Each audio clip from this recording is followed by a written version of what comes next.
চোখের আলো, যেটা হচ্ছে আপনার চাইল্ডের জন্য একটা শিক্ষার বিনিয়োগ, খাদ্যের বিনিয়োগ।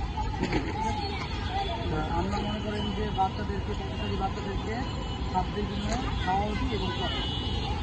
কতগুলো বাচ্চা পড়ান আপনারা? আমরা এই প্লেটে পড়াই প্রায় 30টা। হ্যাঁ, আরও আছে। তো ওদেরকে আপনারা খাওয়াও দেন? হ্যাঁ, খাওয়া দিই এবং ওদেরকে পড়াই। এই কয় বেলা খাওয়া দেন আপনারা? আমরা একবেলা আসি এখানে, একবেলায় খাবার দিয়ে এরকম আপনাদের আরও কার্যক্রম? আমরা আরও কাজ, মানে 4টা প্লেস যেতে পারি। একটা কর্মসূচি, একটা হচ্ছে আপনার কারণ বাজার, আবার হচ্ছে আপনার সদরঘাট, খিলগা। হ্যাঁ, তো কতদিন চালাচ্ছেন আপনি? আমরা আমার চেষ্টা করলে আরও 3টা আমরা ঘোরানোর মানে করছি। নতুন উদ্যোগ নিচ্ছি। ফান্ডিংটা কাজে?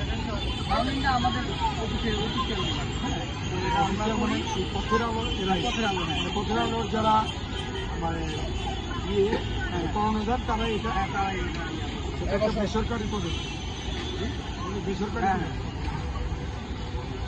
আপনাদের এই উদ্যোগ অনেক ভালো, আপনাদের ইয়ে করুন। কত